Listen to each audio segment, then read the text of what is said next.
Okay, it's 5 o'clock on Monday, September 19th. Welcome to our work session of the Goldsboro City Council. Call this session to order, and Madam Clerk, if you'll call the roll, please. Mayor Ham. Here. Mayor Pro Tem Polak. Present. Councilwoman Jones. Here. Councilman Broadway. Present. Councilwoman Matthews. Present. Councilman Gaylor. Present. Councilman Batts. Here. Okay, we're all here. The next item on the agenda is adoption of the minutes, adoption of the agenda. Does anyone have any changes, additions, or whatever they'd like to speak to on the agenda?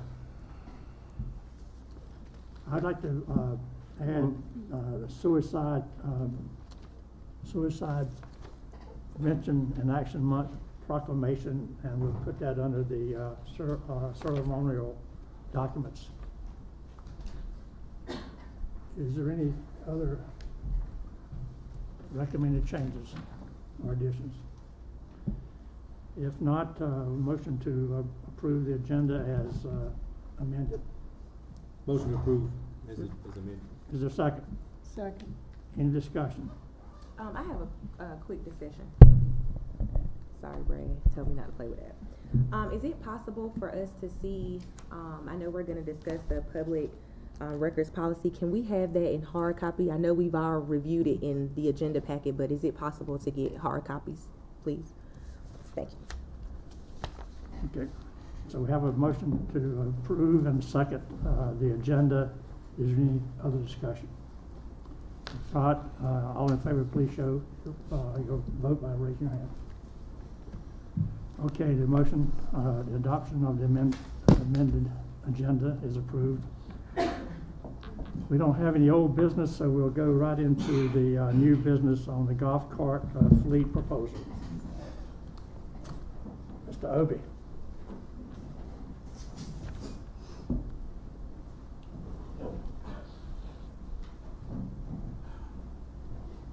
Good afternoon, sir. Good afternoon, Good afternoon. Mayor, Council. Well, good to see you guys again. You haven't been in front of you for a year now. But I told you I'd be back. Again, just to give you a brief overview, the golf course was in the black last fiscal year. I think north of north of $120,000. This year we are trending in the same direction. We had to catch up with inventory and merchandise, so we're a little bit behind, but we're just trying to catch up from last year because our budget was slashed last year, but we're still doing good. But this year is coming to a time where we need golf carts.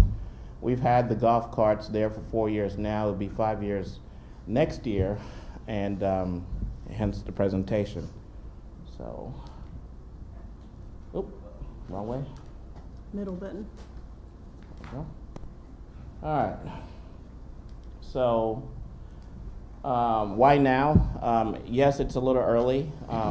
Basically, we like to get golf carts once every 5 years, but because of COVID, it's set everybody back. We need carts. We need to put our order in this year to get them next year.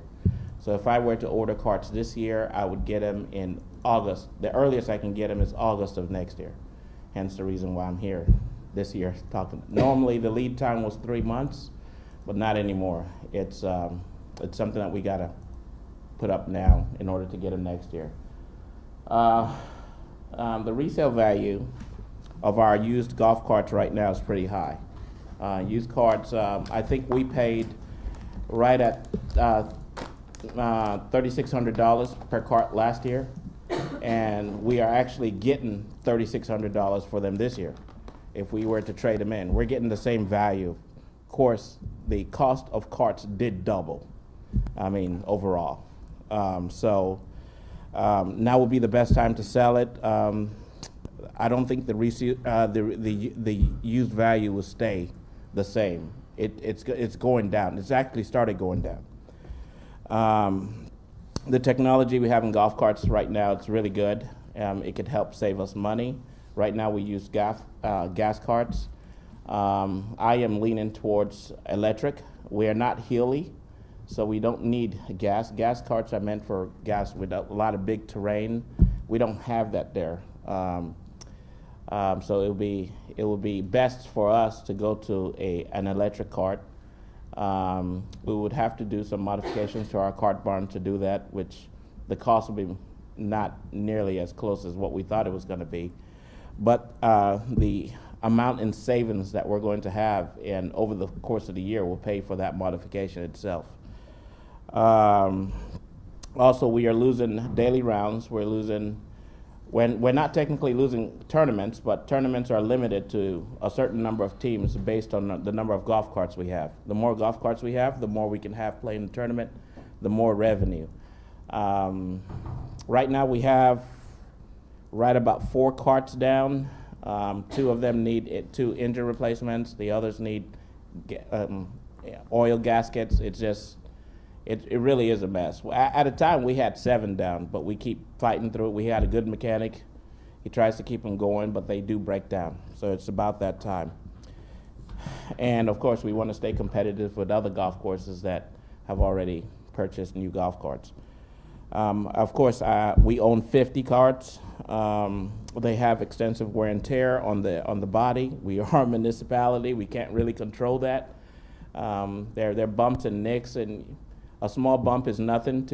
It bumps again next week, and then it just looks bad over time. The seats are ripped. We are actually taping them up now. It's ridiculous to try and change up a seat or buy a new one. So we just tape them up to just keep them moving. And of course, the four carts that are down. I'm jumping ahead.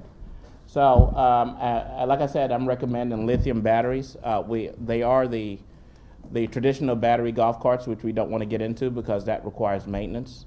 The reason why we want lithiums is because there's absolutely no maintenance. You literally don't have to look at underneath the seats. The only thing we need to worry about is that they're air in the tires and they're clean. The batteries have a 5-year warranty on them. It's kind of a no-brainer. Like I said, the only difference is we have to retrofit our cart barn to sustain it. To use gas carts, it costs us, give or take, it says 90 cents, but it's about 80 cents for us. 80 cents a round every time we use a golf cart. To use a lithium battery golf cart is 9 cents. It's ridiculously low. So, and on a full charge, a lithium battery golf cart can go 54 holes. Our gas-powered carts can go 54 holes, but that's with a full tank. So, and that's another thing. It's safer, it's eco-friendly. Of course, I did say about the zero maintenance. It's lighter. It protects our grass a little better. It's 50 pounds versus close to 400 pounds of what we already have right now. And like I said, the battery has a 5-year warranty. So if the battery goes bad, all we have to do is send it back and they'll replace the battery right off the bat. Let's see. And these are the golf carts we were looking at. Not quite everything on it. The only thing that's not on that golf cart that I would like is a rain cover, which is the most common. I did away with some other things the other golf carts had. They had ball washers and club washers. No, we don't need that. People would rather protect their golf clubs from the weather rather than have all the other expensive amenities on it. So, and this is kind of a proposal I asked EasyGo to give us, just trying to give us an idea on how much it would cost. Like I said, the resale value on our golf carts, they're giving us $185,000 for it. We paid $186 at the time when carts were a little cheaper. So we're getting pretty much everything back. Yes, the cost doubled, so we'll still be out of close to $225, but it is worth it. It is worth it. If we went to gas-powered golf carts, we're still looking at the cost of gas and so on and so forth. It would be cheaper to go this route over time. I predict over the course of 3 years, it will be a much better choice. And like I said, we need to upgrade the cart shed to support the electric. Tim Wood is actually working on the quote right now. It will, he's guessing, or I'm guessing, and the electrician is guessing it'll run between $12,000 to $15,000 to change it. That's something we're gonna make up in less than a year. So that's pretty much all I have on the. So let me ask you a question, Louis. Mhm. Just quick reference here. You're talking about the cost somewhere in the neighborhood of $224,000, is that correct? Mhm. So is that including the charging stations and all? That includes every charger and every cart. That includes the whole package. Okay. So the only thing we have to create for it is a place to plug it in. Okay, so what are we looking at there in terms of cost to additional cost? Between 12 to 15,000 to change our cart barn, to get an electrician to put plug in. I mean, it's because of the voltage it uses half of what less than half than what it used to use. So we won't need to add any transformer or anything. We can use the power we already have in the building. We just have to run wires. They run off a 220 or 120? 220. Okay. And what's the normal charging time? 15 minutes, give or take. Good question. Yeah. Okay, have you looked, and this sounds wonderful, have you looked at the difference between leasing and buying? Yes. 5 years ago, we went around the tree on buying or leasing. And, So if we were to lease it, it's going to drain our general fund. It's going to drain our funds. I mean, well, it's at first I'll be honest, I was a little bit deterred about buying the golf carts when I first started. But after the number of years I've been here, buying is a better option. I think Catherine agrees with that too. It's just better. That's good enough for It's me. just better to own. It's better to own because it's your property and you can resell it. And being that we are getting the lithium batteries, the company that we buy it from will, just like they bought their carts back at the price we paid for it, it will be similar to that as long as we take care of it. So is Tim doing any comparative shopping? yes, he's actually working on that right now. He's actually working on, but I would say Government contract, right? it is government contract, and we have looked at other lithium products, but EasyGo is more proven than any other company. I'll admit they're probably just a tad more expensive. When I say more expensive, probably about $300 to $400 a cart, but they're more proven. They back up their stuff. It's also good to have their repairman lives locally too, so that actually helps. So you're just coming to us, not presenting the I'm coming to you. information? I'm giving you information. It will be in order for us to actually get them by next year. We need to say yes. So my understanding, Catherine, correct me if I'm wrong, we need to have the money allocated for it. So that's, I guess, yes, I'm coming for a decision or action. If council is interested in us bringing back a resolution and a budget amendment, we can do that. Where's the money coming from? So the money has to come from the next year's budget. I want to go all the way back to the 50 golf carts, Mhm. and I want to talk about the physical appearance versus the mechanical status of the golf carts that we have. Mhm.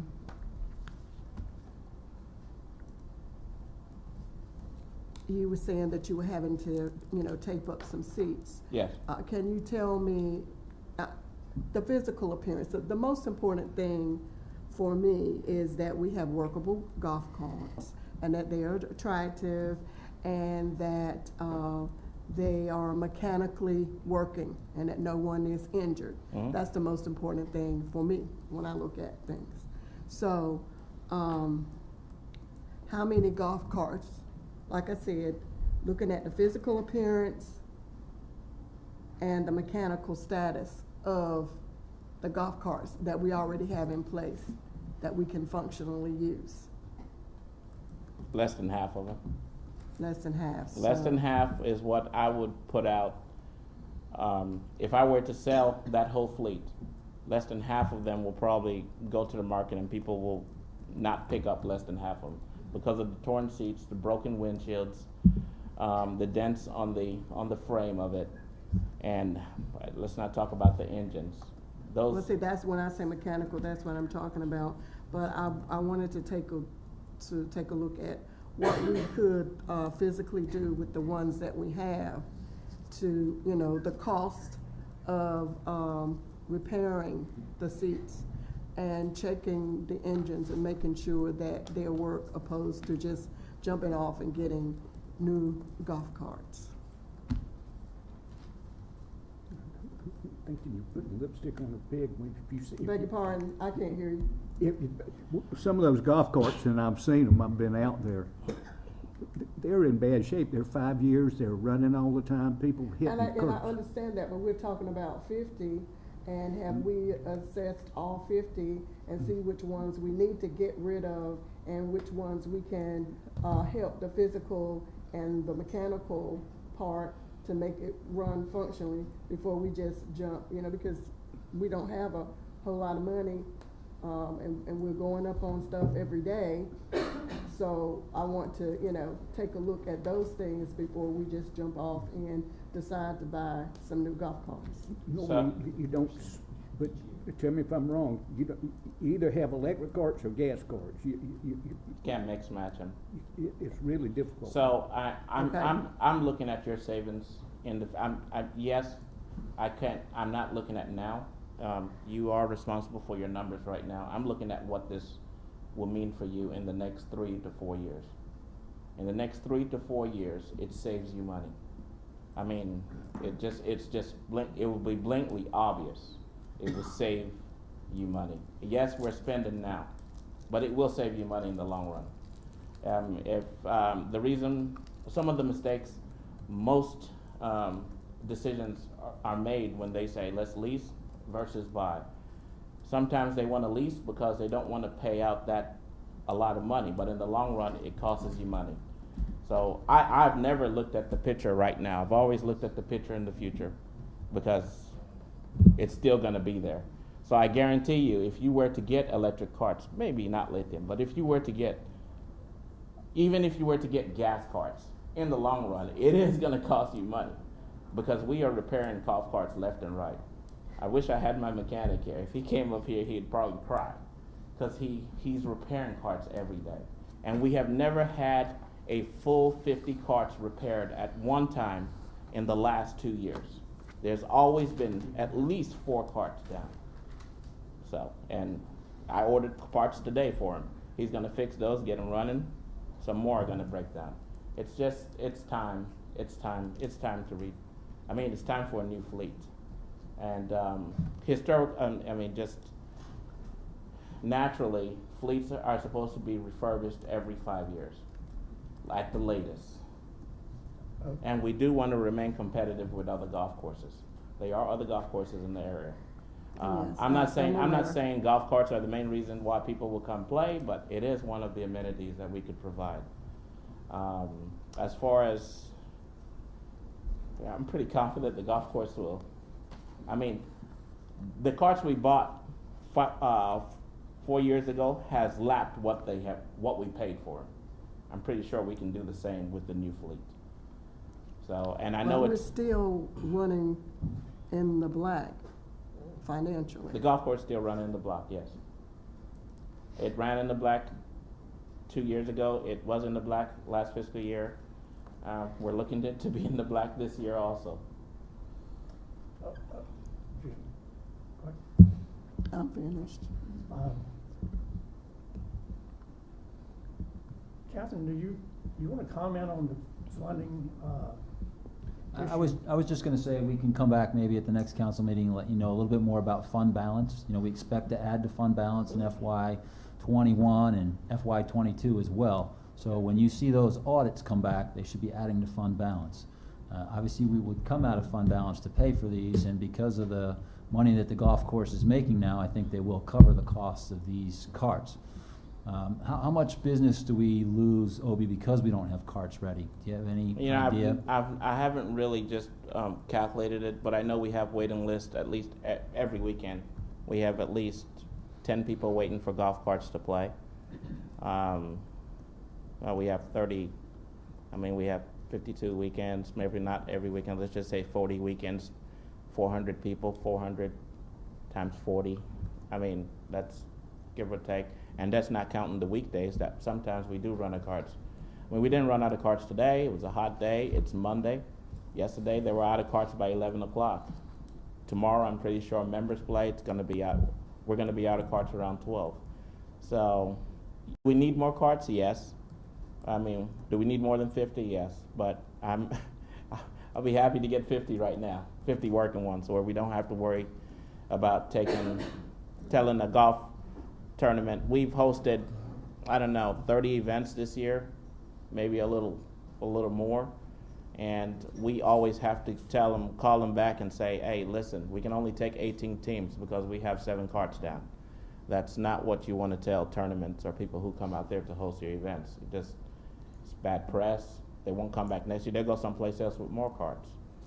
A good thing. Is it possible to phase in, maybe 50% of them this coming year and 50% the next year, or you think it's not really feasible to run electric and gas at the same time? It is feasible to run electric and gas. The only problem with phasing in doing that one, we're going to lose the resale value this year of these golf carts, that's why we're trying to jump on it now, while the resale value is still high. And the cost of maintenance of it. And the cost of maintenance will continue to go up. Mayor, operationally, where do you deploy your mechanic? Because gas golf carts do require a lot of maintenance. It's actually a lot of nuts and bolts. We have electric cars. There's so much less. It's not job security. So obviously the person gets reused. So what happens? So in the past, electric carts, we used to water them. Lithium batteries, like I said, you don't even have to raise the seat. Yeah. The seat stays open. So Dell, who is our maintenance, we actually split his salary with Parks and Rec. So he is the mechanic for Parks and Rec and for the golf course. He can't keep up with our stuff and work on Parks and Rec stuff. He can't. Right. Now Parks and Rec is short, so he's actually working in the field for Parks and Rec. So when he's not there, we're hurting. Yeah. So with those, if we had if we had battery carts, we won't need him.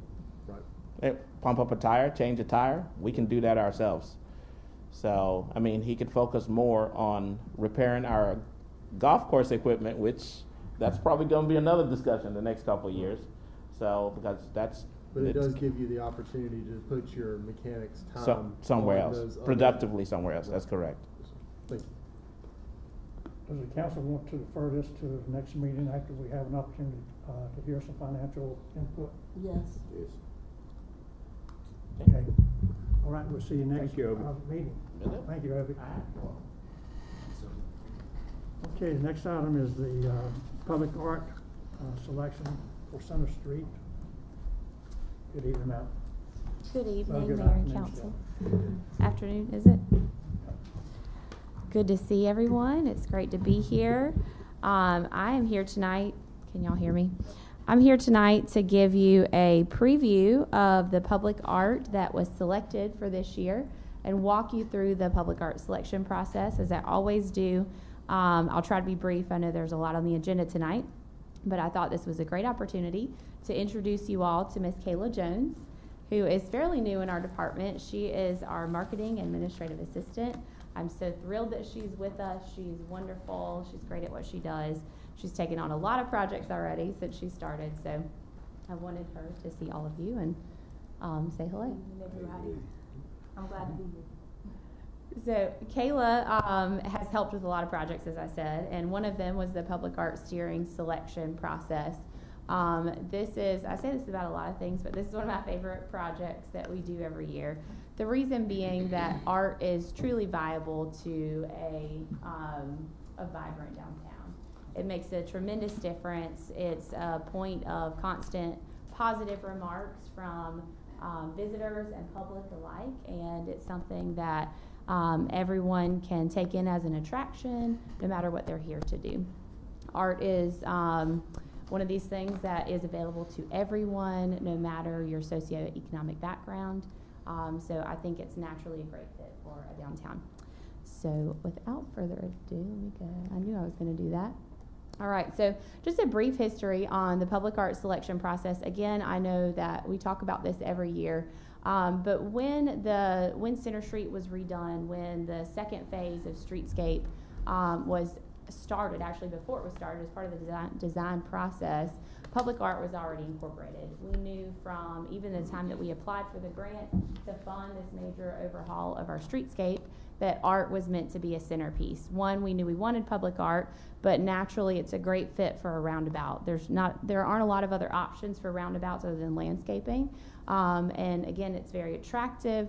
We have wonderful roundabouts throughout our downtown that make it easy to pass through. So why not look at public art as you're passing through? The options that we have for public art are very limited. Either we purchase or we lease it. I know we just talked about this with golf carts. Contrary to golf carts, public art is a much better option to lease. It's much more affordable. Purchasing the public art at the scale that we have it could range anywhere from $40,000 to $140,000. It's very, very expensive. So the best option is really to lease it. We have 2 tiers, which I'll talk about in a second. We have 9 art pieces total throughout our downtown. And we have a lot of other public art throughout downtown, but the sculptures, we have 9 total.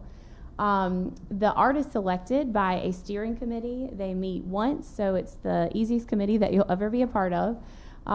We met back in July. We put out the application for new applicants. We had 11 responses, and 9 of those were able to join us. So these are the names of the folks that joined us.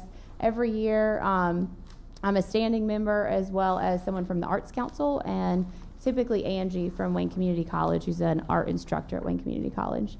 The other members that we had this year, of course, were Kayla, Mary Archibald, Rodney Beam, Dreamweaver, Joanna Farron, Joanne Lesack, Heath Radford, Isabella Sardina, and Shyla Sutton. So we had a very diverse group of backgrounds and ages, but everybody really came together and provided some significant and very helpful input. Gosh, I keep doing that. I'm just not going to move my thumb. Okay, so we had 68 pieces to review this year.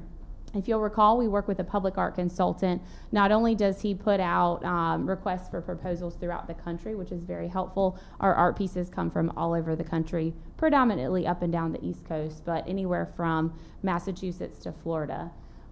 He also handles the process from reaching out to applicants to communicating with them, getting their contracts together, insurance, scheduling and coordinating the de-installation and the installation, and then he follows up afterwards. So he does all of that for $5,500 annually, and it's honestly something that I couldn't do. I don't have the expertise to do it.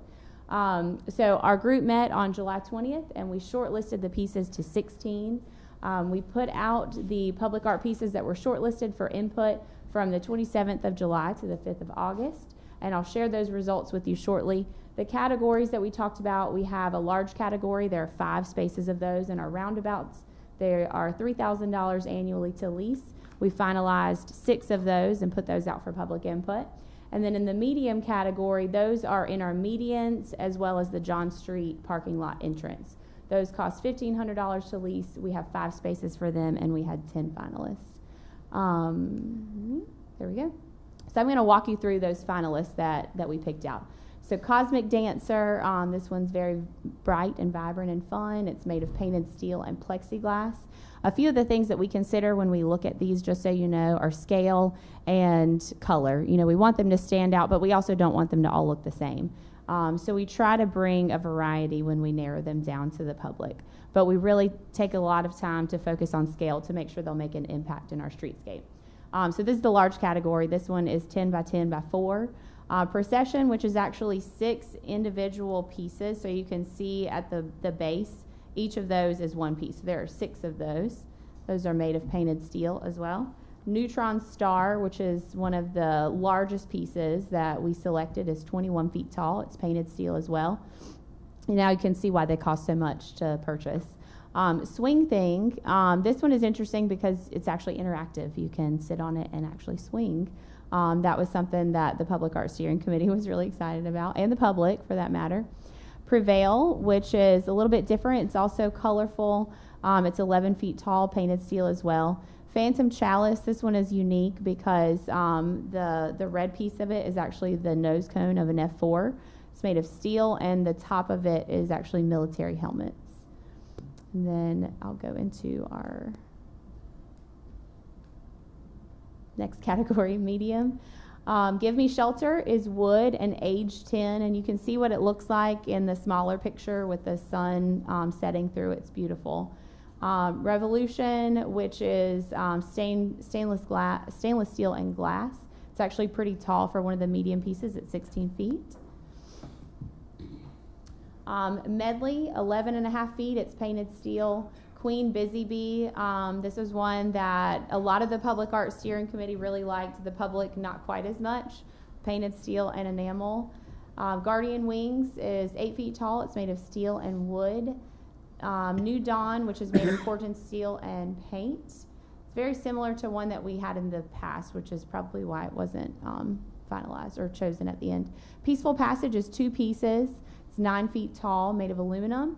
La Mujer, which is painted metal and kind of has a graffiti look, so a lot different than anything that we've selected in the past.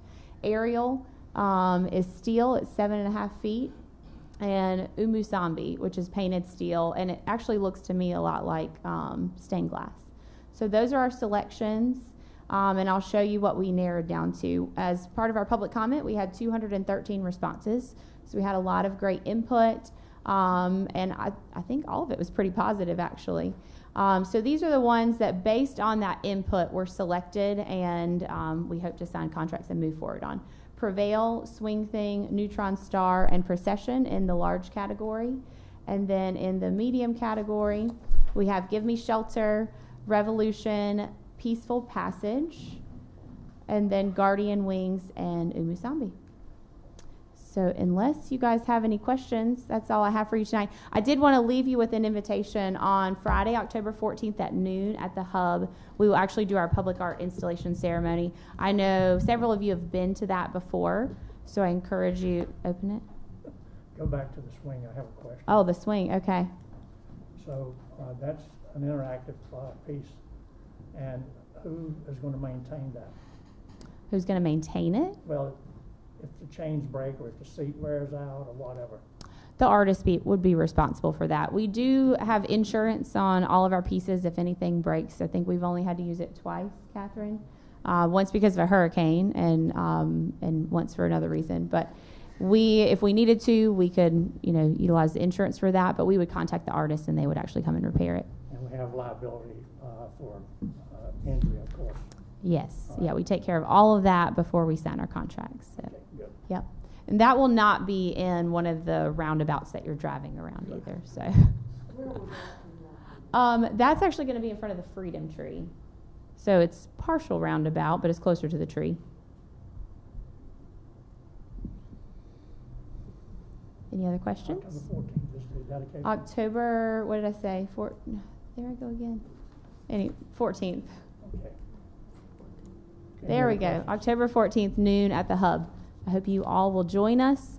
The artists, it's a great opportunity for them to see a response from the community because they'll actually come. They'll take a moment from installing their piece and they'll come and they love to interact with you all and meet you, shake your hands, say thanks. Any questions? Okay, thank you. All right. Thank you. Thank you, Caleb. Okay. Next item we have in the new business is a council committee discussion. When Councilman Aycock resigned, stepped down, he was on 2 commissions, committees. One, the Transportation Authority, GWTA, and he was had an alternate position on the Transportation Advisory Committee. So at this time, we need to look at filling those 2 positions. So I will open it up for any discussion or recommendations on if you want to volunteer for one or someone recommends someone else for one, please do so. I will volunteer for the Transportation Authority with Gateway TWTA. Good. Okay, we'll come back for the vote here in a moment. Is there any other members who desire to serve on that committee? Okay. On the Transportation Advisory Committee, they meet once a month as well. Well, the transportation meets quarterly, I believe. But the Transportation Advisory Committee meets once a month at 10 o'clock on a Thursday. And we have two full memberships, and we have an alternate membership to that. So the alternate position is vacant. If someone wants to volunteer or make a recommendation to nominate someone else.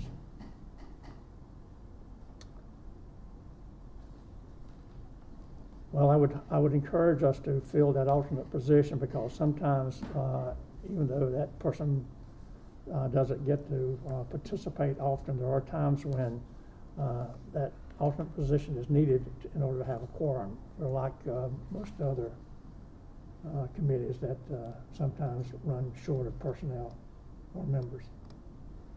Mayor Ham, as the other member of the Transportation Advisory Committee, I'll just offer to council that committee is one of those that until you realize how DOT works and how all those committee structures work and the flow of information and the flow of design and engineering and funding, it's really been enlightening. I appreciate the council, placing me on that committee at the beginning as the alternate. And so any other member of council that is interested or is considering that one, I would certainly encourage them to, you really get to see the regional approach to what DOT has long-term and what we are requesting long-term for the shaping of the roads that service our region. So I would strongly endorse anyone that is interested in doing it, that they do it. Going once, going twice. No offers. To nobody else, I'll do it. You'll take the alternate position. Yeah, I'll do the alternate. Nobody else wants to. Okay, Councilman Broadway will I take the. I don't have a job, so I can do something. Okay, so we have Councilman Batts on the GWTA board and Councilman Broadway on the Transportation Advisory Committee. And I sure have a motion to adopt or to approve these positions. So moved. Second. Is there a second? Second. Any discussion? If not, all raise your hand. That's votes to appoint these two individuals. Okay, you can't vote for yourself, so. That's why I Yep. got my hands on the table. Okay, Held my hands on the table. okay. Mayor, all opposed, just for the record. Okay, all opposed, any votes, anyone opposing those appointments? Thank you.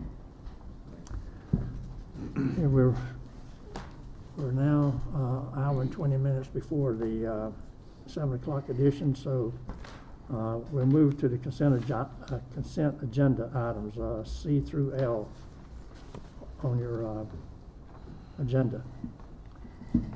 Do we have engineer in here? Yes, Matt. Oh, Matt's Matt, gonna take okay. care of the engineering, sir. Okay. Talk about the resolutions approving Goldsboro Water and Wastewater Assessment Management Plan.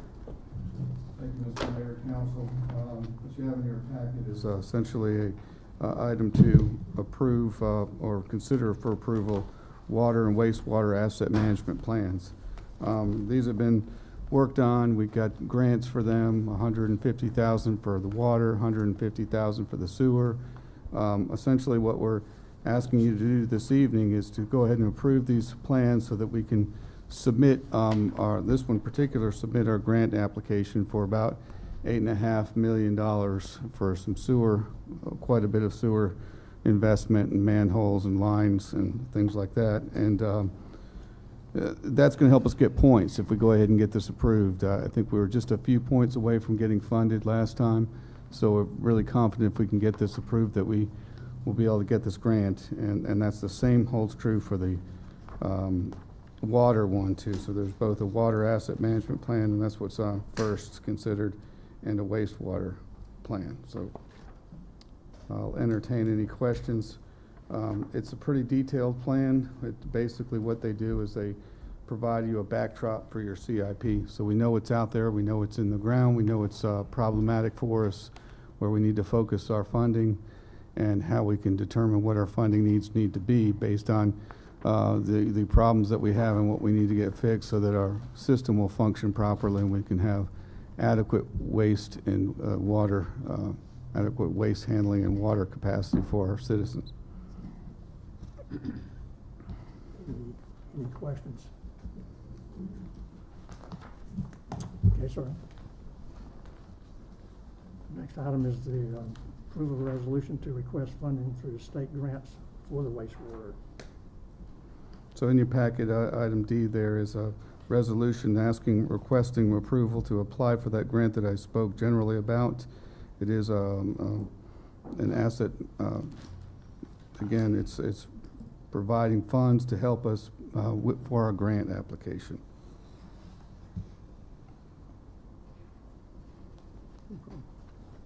Any questions on the resolution that he's speaking of? Okay. And you want to handle the approval of the resolution to request the funding? The third item. Item E, yes. So along with the water and wastewater, we also have ARPA funds or grant funds for stormwater, and they put those criteria out recently. And so we're applying for as many of these grants as we can, and there's a $15 million cap on it. We've gotten one $6 million one for the, I think it was 6, maybe it's 2, for the galvanized water lines. So now we're looking at another one for stormwater, and if we get the wastewater, we could be over our cap, but if we get all of them, then that's a good thing. We'll have to come back and talk about what we want to do from there. But the stormwater one is one that we also need, and we're just asking approval to request funding through the State American Rescue Plan for stormwater improvement projects. The more grant funding we can get, obviously, with these things, the less money we have to put into the system through our stormwater fees. So it's less of a burden on our citizens. Any questions on item E? Okay, we'll go to item F. Supplemental agreement between the City of Goldsboro and the North Carolina Department of Transportation. Okay, this item is for a agreement between DOT and the City of Goldsboro for it's basically a Safe Routes to Schools project, and that's an extension of the Stony Creek Greenway that's coming from Quail Park. I went out and walked at lunch the Greenway area, and it also could serve as a good area for whenever we're going down, driving our trucks down there to service our manholes and lines. We would have an area we could drive on and get down there safely. But most importantly, I think of it kind of an extension of Quail Park. We can also use that funding if we choose to or try to as leverage for maybe a PARTIF grant for stormwater, sewer, it's all the same, but for PARTIF grant for maybe a playground or something there at Quail Hill or Quail Park, sorry. So that's what that is. It's basically a $316,000 project. We did get, it was totally grant funded. It was $180. We all know about supply chain and cost of everything. It had doubled in price, and then DOT said, we'll give you some more money. So that doesn't happen a whole lot. So, and they really think that this is a great project, and it is a good project, but it's doesn't necessarily connect anything right now, but it has the potential to connect things in the future. Okay, so item G is the contract bid response for that project just mentioned.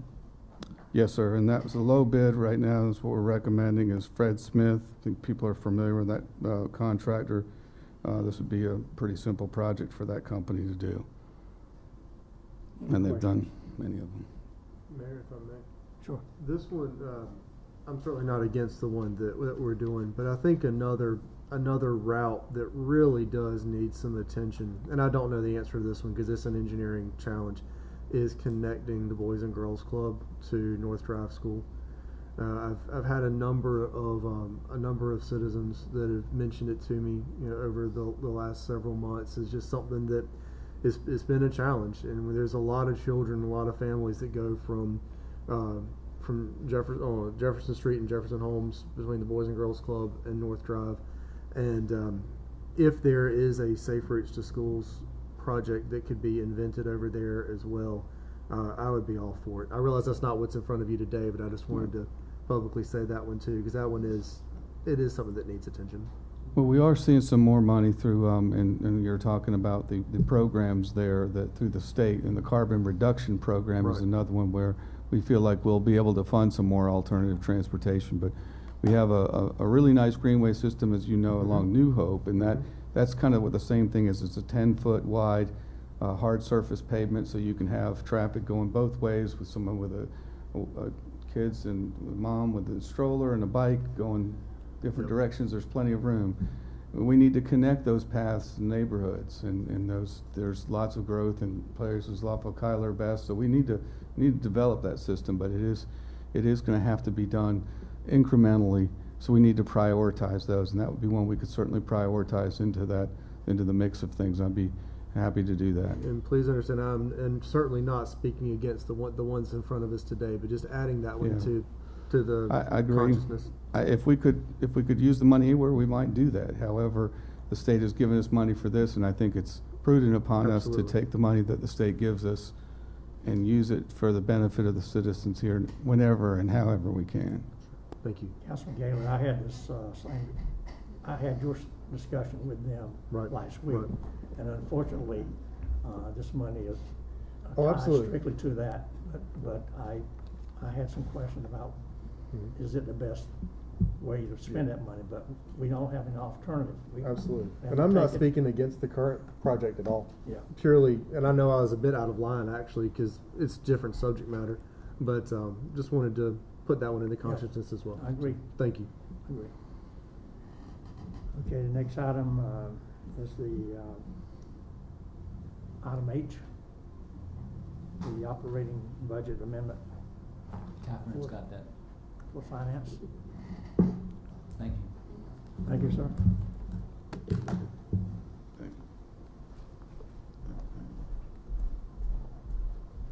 Good evening, ma'am. Good evening, Mayor and It's Council. still not even yet. It's good afternoon still. So I have tonight an operating budget amendment for fiscal '23.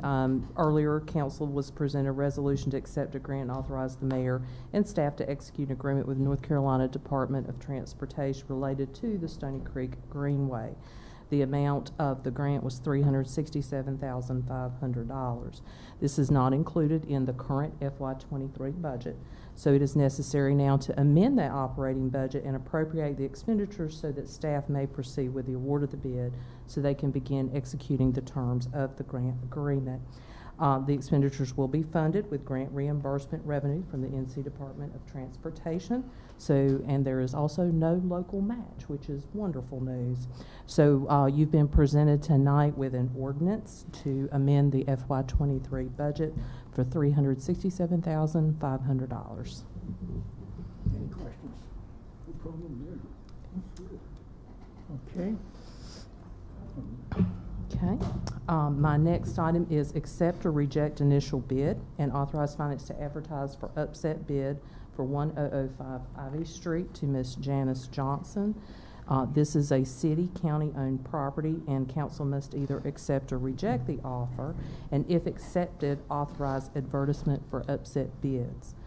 Council actually approved the offer to end the upset bid process at the July 11th meeting. The Wayne County Commissioners rejected the offer and at that meeting adopted a policy that the city shall notify all adjoining property owners of the impending upset bid. And so we have done that, or we will do that, I apologize. So what we will do is we've returned Ms. Johnson's initial paperwork in her bid, and she put in another offer. She's still interested in the property. So what will happen is, if council approves, accepts the offer, and then later approves the resolution tonight, then tomorrow, we will talk with our staff. We will start the advertisement process for upset bids. We will also communicate with planning, and then planning will do the letters to the adjoining property owners and let them know that the property is available for sale.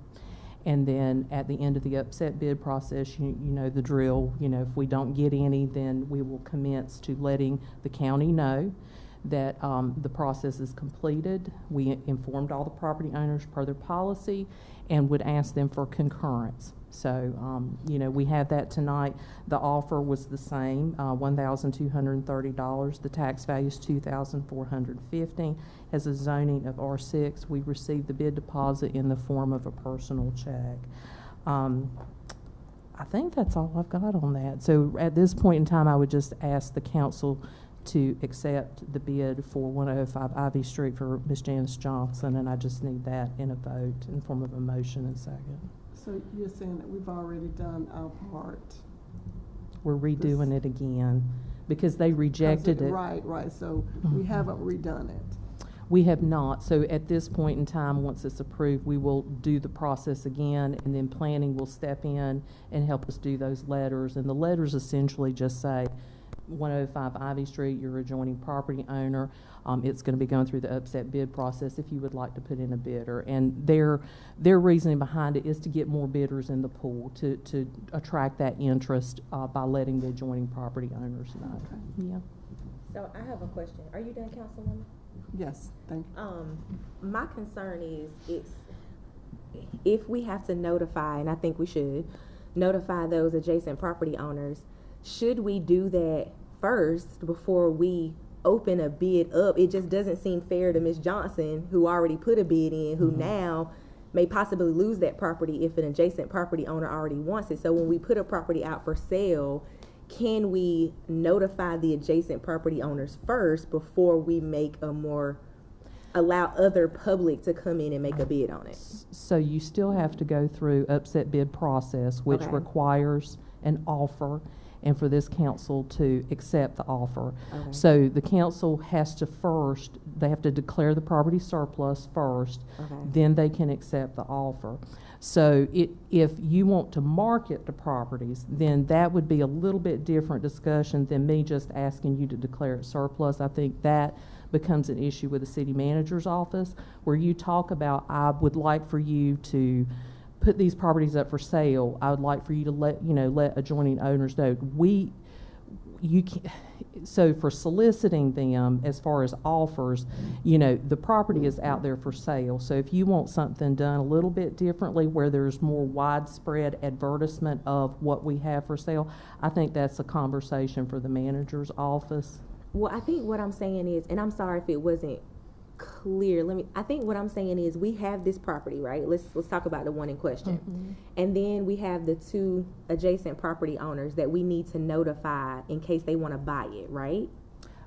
Or am I misunderstanding that part? No, it's not really that we're soliciting them to buy. We're just letting them know if they're interested in buying the property, because they're going to have to compete. So in order for us to be fair and impartial to everyone, so everyone gets a chance to compete for that property. It's it can't lean towards just the property owners on the right, the left, and the back. So this has nothing to do with the conforming and non-conforming properties, where you could get it at a certain cost. The dollar, yes, ma'am. Yeah, that's where you're going. That's what I was talking about. Yeah. Okay, so this is two different processes. Yes, ma'am. It is. It does follow two different processes. Okay. Yes, ma'am.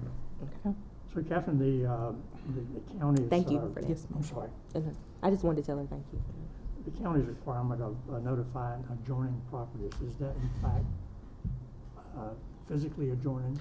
Yeah, I Or is did. it a surrounding? Right. So yes, sir. Because some might say, is it the person across the street?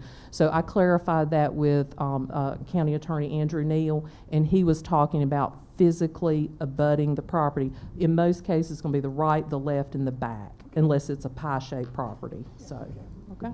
So, are there any other questions? Yep.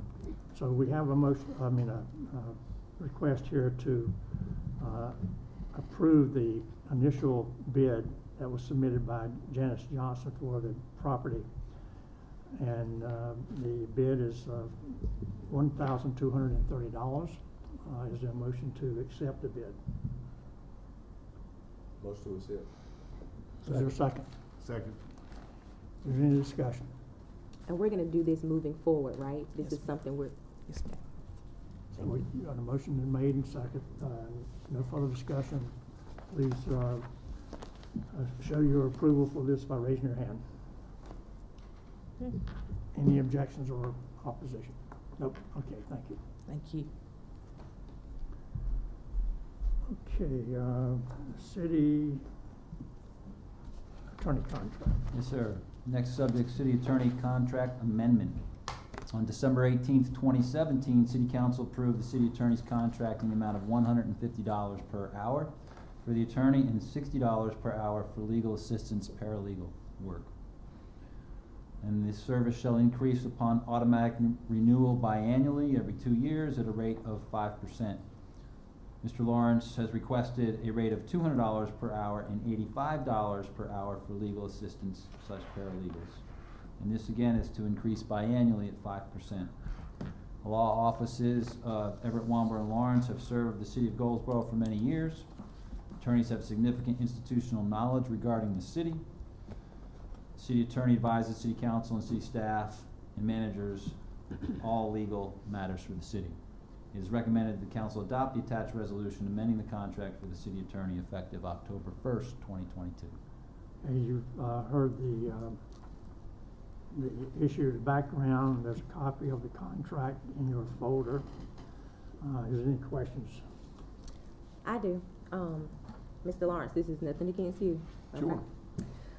Has the city considered hiring someone part-time that's here, you know, throughout the day at some point versus having someone that's contracted? I know Mr. Lawrence has, I mean, he's full-time attorney, you know, and I think he does a pretty good job of getting us stuff, but have we considered measuring that towards somebody who's physically here part-time, especially in terms of cost, if we could hire someone versus the contract with Mr. Lawrence? I have not looked into that, but I would say my experiences with Mr. Lawrence is he's always available within a reasonable amount of time. I haven't had any issues with timing with someone being here, but I know other attorneys, we've looked at it before, maybe $250, even more an hour, so it depends.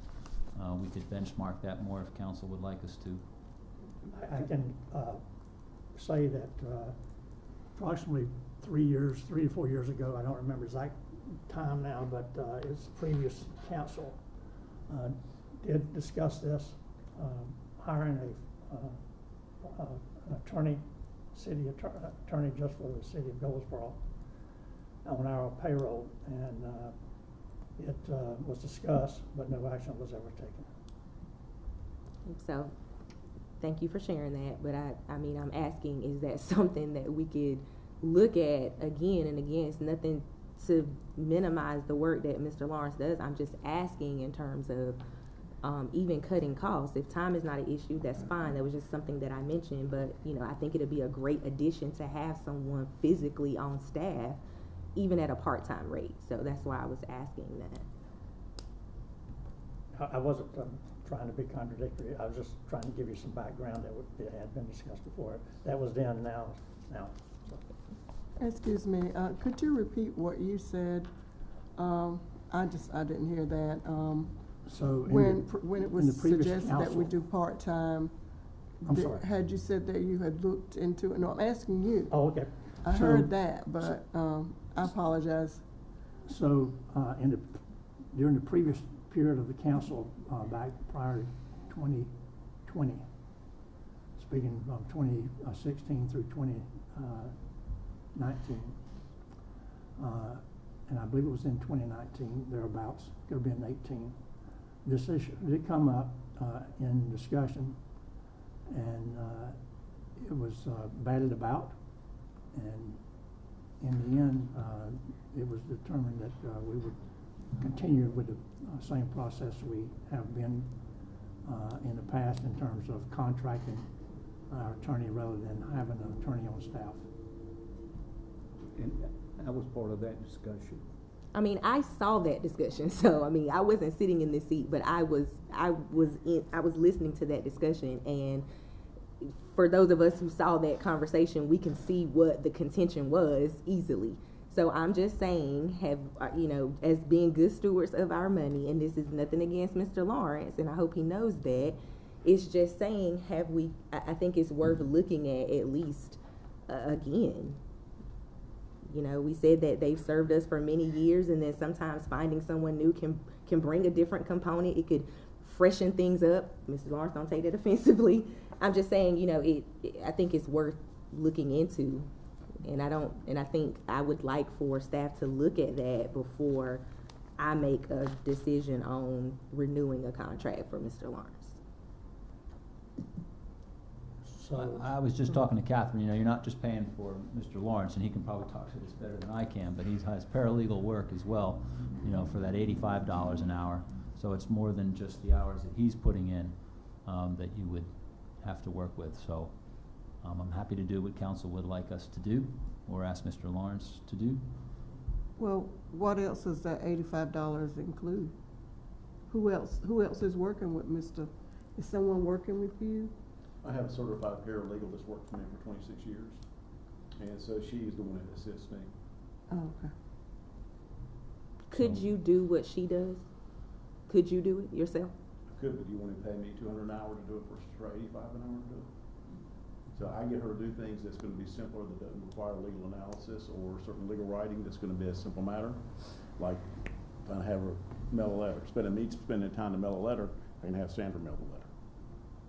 So that's, I try to make sure that she's going to do things, that would be. That doesn't have your cost attached to it. Well, not only my cost, but it doesn't need my legal expertise or analysis or whatever to it. And Sandra, I'll give you an example for, we have these problem properties in Goldsboro. We have filed some lawsuits on those problem properties to get them fixed up or demolished or whatever it's going to be. Well, I've done those complaints in the past. So 3 or 4 years ago, I drafted those lawsuits and complaints. They're fairly standard form now. So I can tell Sandra, we're going to file suit on this property. Here's the name of the owners. Here's the address. She goes in and pulls the complaint, makes the changes that's necessary to it. So instead of me doing that, which I could because I'm drafting a legal document, but we structure it so that those type things can be done, and she can do them. And so you can do those, and then it brings to me for review. So then instead of me writing it for a half hour, she's filling in the blanks, bringing it to me, and I review it for 5 minutes maybe. And so that's not on just those, but that's just, for instance, in those same type cases, we have some motions for summary judgment, and we have affidavits to go with that. I previously did all those forms. So now she just gets the appropriate employee called to come over and sign it, fills in the name, the information, and then brings it to me to make sure it looks right. And then we file it. So we try to do it efficiently because as you said, I do have more than one client. I represent more than the city of Goldsboro. And try to do my work efficiently, but also cost effectively as well. I'd like to make one point. I know this firm has represented the city all the way back to, Tim Finan, and then it was Harold Everett. There's a great deal of institutional knowledge within that firm, and I really hate to see us change anything, in all due respect. I think we need, it's working. Why in the world would we want to change it? I'll just comment on the change, Ms. Matthews. You said sometimes it's nice to have fresh eyes. Well, I've only been doing it 3.5 years. So that's fresh eyes compared to Jim Womble before me that did it for 10. Prior to that was Tim Finan did it for 8. So I would say that our firm, even though the firm has represented the city for a long period of time, has had fresh eyes as a new person coming in. Younger person coming in, that doesn't mean it's always better. A little more vigor, a little more energy that comes in and has, when I say come in, the council, each of those times has voted and approved and wanted that particular attorney to come in and then be the city attorney.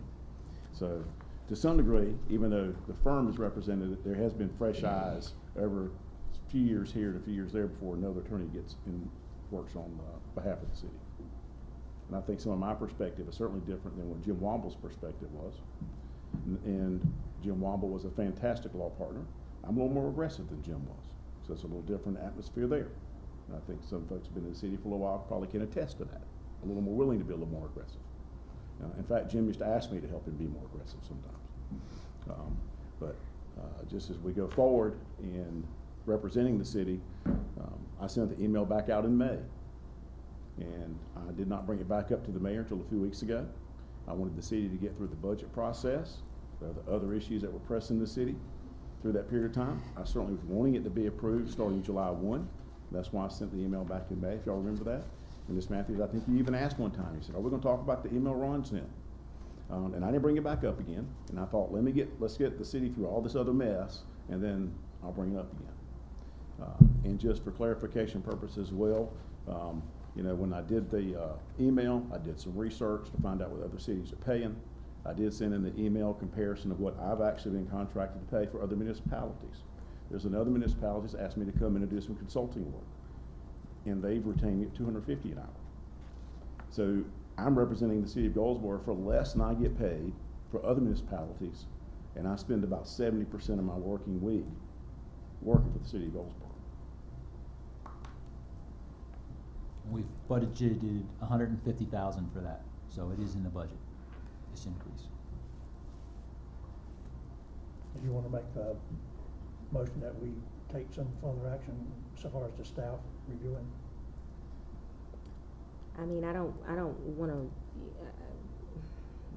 delay the process, because I did see his email, and I know, you know, I thought it was a great question to ask if we have just explored some other options, and that answer is no. So, you know, I can decide. Is there any way we can negotiate the price, the amount? Well, there's always the ability to do that. I would just say that I feel like I've already been charging a rate that's less than what market value is. Kinston pays $275 an hour. Kinston's smaller than Goldsboro. You're currently paying me $165 an hour. So I'm getting paid $100 less an hour than a city who's a county over that's smaller than us. I'm not even asking for $275 an hour. Yeah, well, Kinston is, you know, I don't like to bring in other municipalities, because Kinston has its own things going on over there, which you know, that's we're in Goldsboro, but Kinston has a lot of things too that's going on over there, and I'll leave it like that. But I mean, I would offer that it's a fair rate, and I would also offer that at this point, asking for you to approve it, you can always still, nothing stops you from continuing to look into whether or not you want to hire in-house counsel or part-time counsel at some point in the future. This doesn't stop that. Mayor, I have a question. Sure.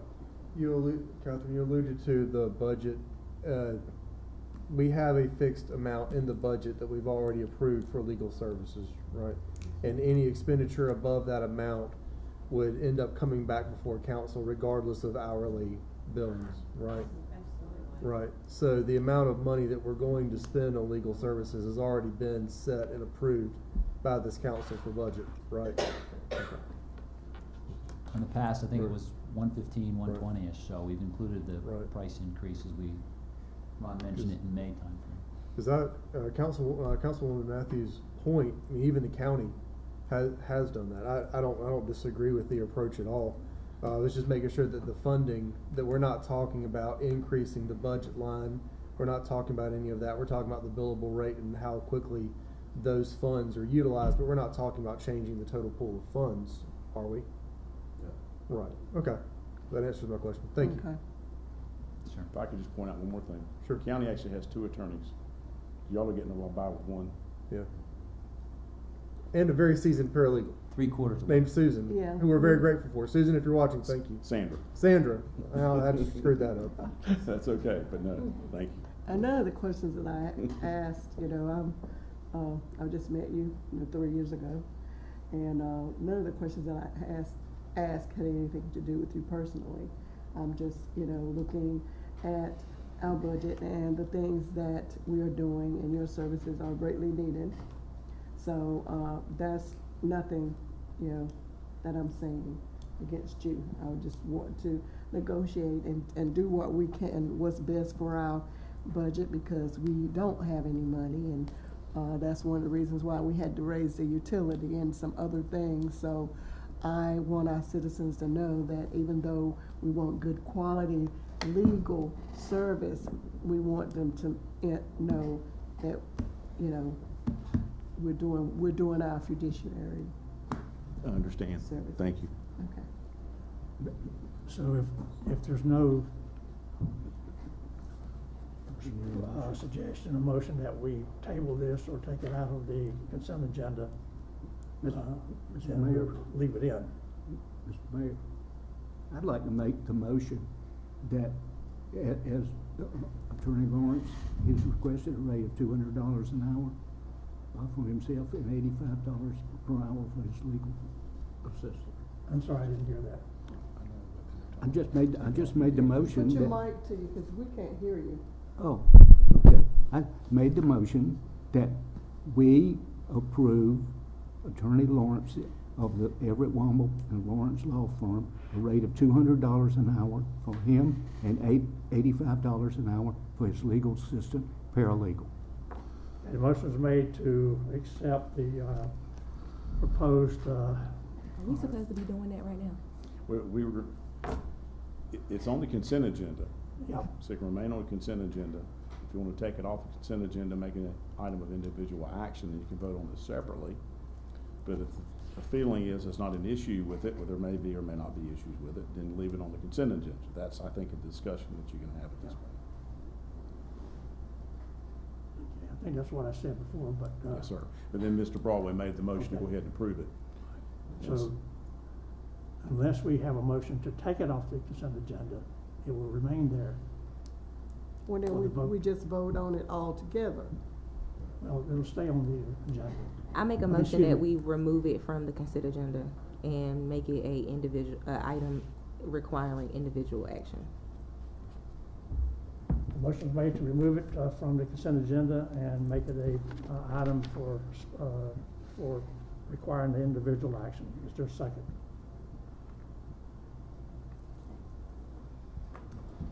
Do we have a second? I'll second it so we can discuss it more. Motion been made and second. All in favor? Is there any further discussion, by the way?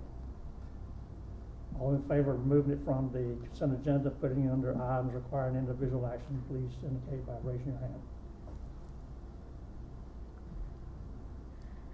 Ms. Hiawatha, did you raise your hand? Oh, Okay. That's 4. All opposed? 4-3 to Motion's put it carried under to remove the- it, put it under the items requiring individual action. Okay. Okay. I apologize, I'm not hearing it well tonight for some reason. Okay. We'll move to item K, a public records request policy amendment. Madam Clerk. Good evening, council. Good Today, evening. I have public records request policy amendment. City council approved the city's current public records request policy on April the 6th, 2020. Staff is requesting to amend the current policy, removing language regarding public records with short-term value, adding a definition for extensive public records, acknowledging public records, responding to public records, and/or other administrative changes in the policy. Any questions of the clerk on this policy amendment? Madam Clerk, Yes, ma'am.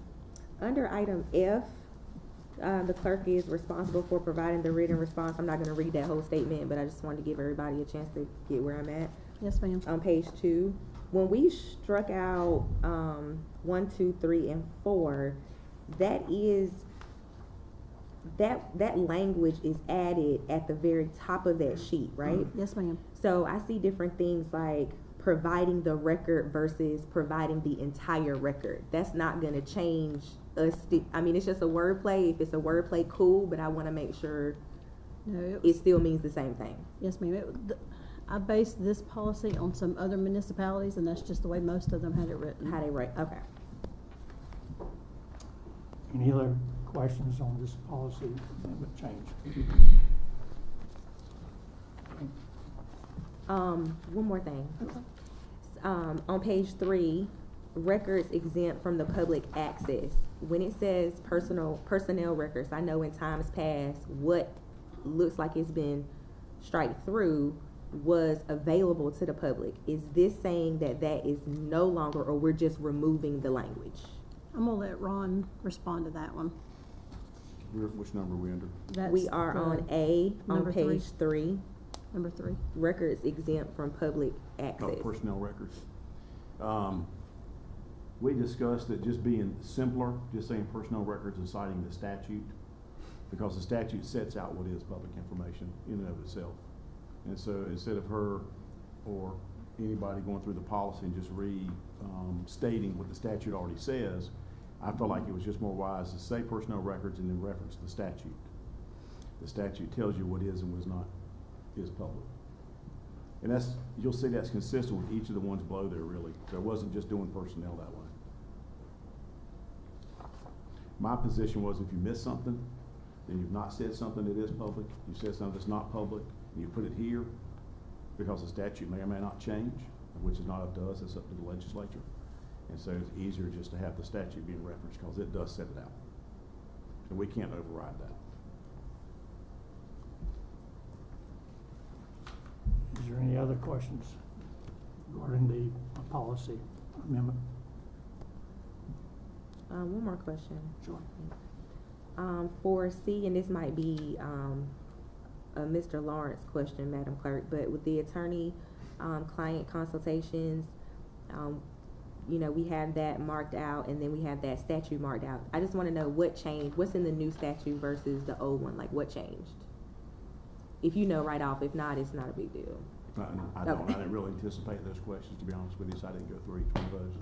I believe, and I could be wrong, I have to go back and look, but I believe there was an error in that general statute that was listed in the previous policy. There is nothing that says just point blank something becomes public record after 3 years, no matter what it is. People have had a misperception of that in the past, but that's not true.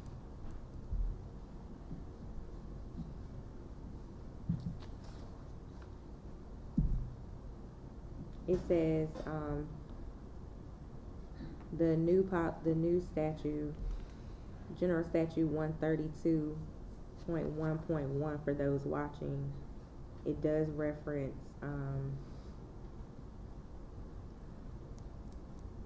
however, that such written communications and copies thereof shall become public records as defined in General Statute 132.1, 3 years from the date such communication was received by such public board, council, commission, or other governmental body. So, but that reflects that 3-year term. So if it was a mistake before, it does reflect the 3 years that's in that. The general statute 160A, I believe, was the part that was incorrect. Okay. That was it, thank you. Any more questions? Okay. That concludes the consent agenda items. We did take item J out of the, and move it down to items requiring individual action. Yes, ma'am. Item L, department monthly I'm sorry, reports. the department monthly reports. Each council member has a copy of the reports submitted by the various departments. Or any questions about those?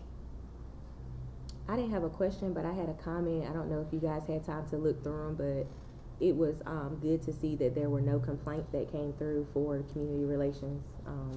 And it looked like there were 10 new applications or inquiries about the first-time home buyer program. So, you know, I just wanted to highlight that. It was good to see that. Okay, if there are no other comments on the consent agenda items, that concludes the work session. Now, we do have a closed session. Yes, sir. Economic development? Economic development? Economic development. So, we have time, do we have time left remaining about 40 minutes to discuss that? Yes, sir. It should not take nearly that long. Okay, good. Then I would entertain a motion to close the open session and go into closed session So moved. Second. for economic development. Motion is made and second. Any discussion? If not, please show your approval by raising your hand. Okay. Ladies and gentlemen, we're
Okay, we've recessed until 7 o'clock.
Okay, at 7:01 on Monday, September 19th, the Goldsboro City Council regular meeting is in session now.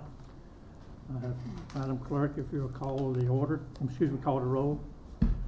Mayor Ham, Here. Mayor Pro Tem Polak, Present. Councilwoman Jones, Here. Councilman Broadway, Here. Councilwoman Matthews, Present. Councilman Gaylor, Present. Councilman Bass. Here. We're all here, so at this time, I would like to invite Archbishop Anthony Slater to come forward and lead us in the invocation, and be followed by the Pledge of Allegiance. Good evening again, sir. Good evening, Mayor Ham, Councilman, Councilwoman.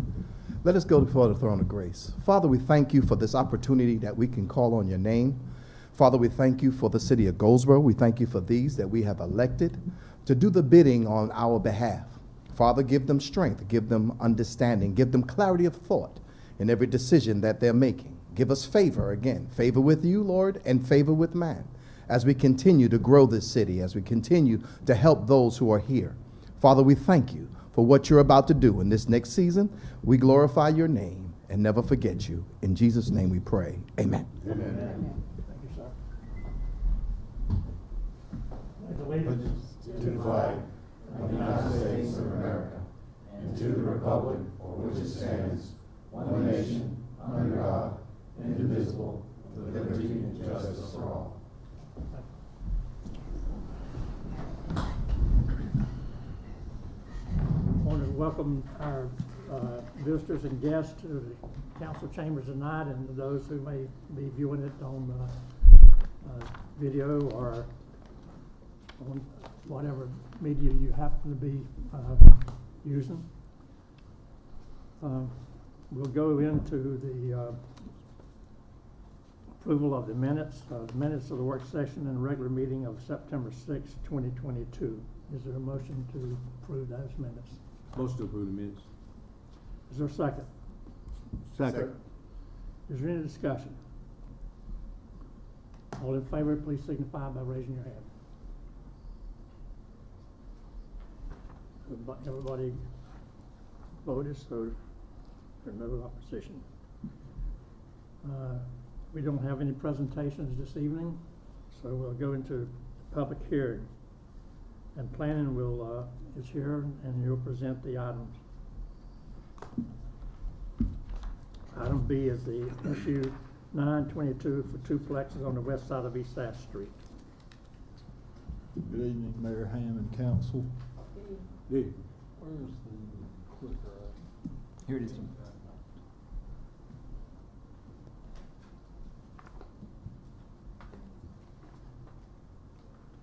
I do need to be sworn in, this being quasi-judicial.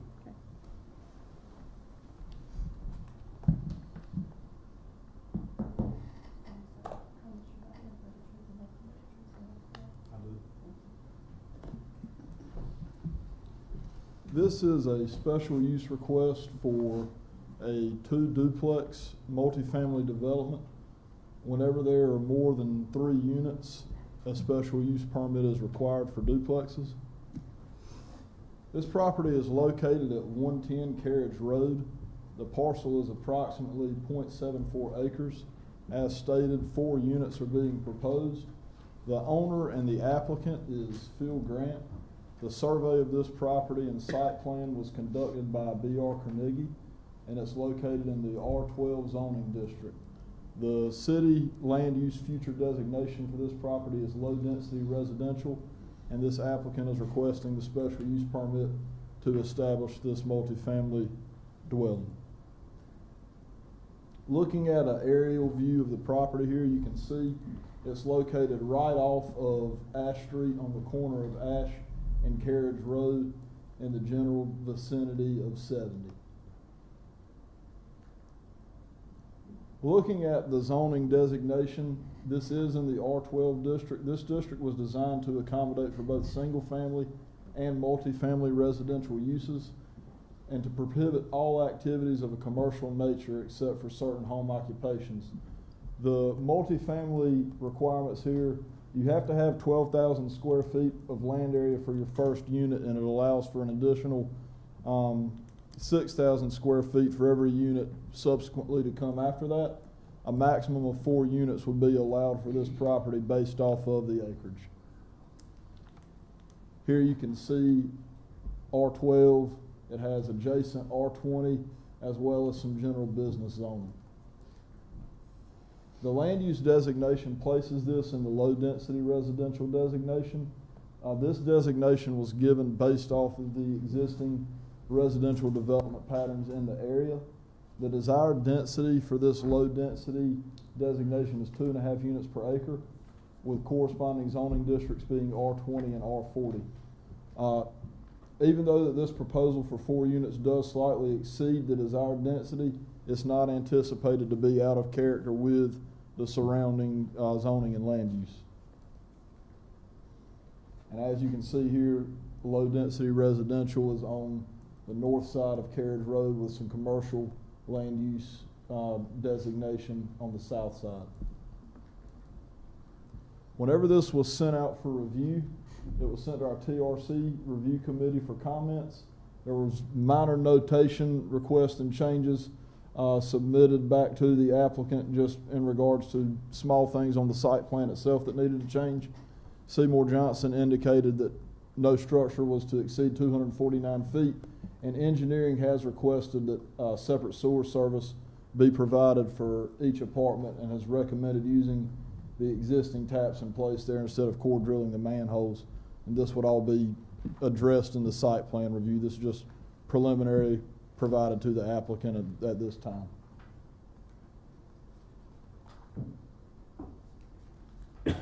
So if there's any questions council has for me, I can answer them at this time. If not, continue the public hearing with anyone else looking to speak.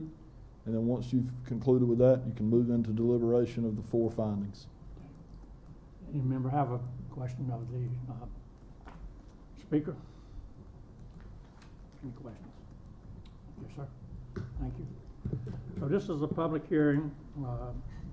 Is anyone wishing to speak for or against this special use permit request? If so, please come forward and be sworn in. Anyone wishing to speak? If not, I'll close the public hearing, and the council will be requested to act on the following. 1, a motion that the use will not materially endanger the public health or safety. Is there a motion for that and a second? So moved. Second. Second. Is there any discussion? All in favor, please signify by raising your hand.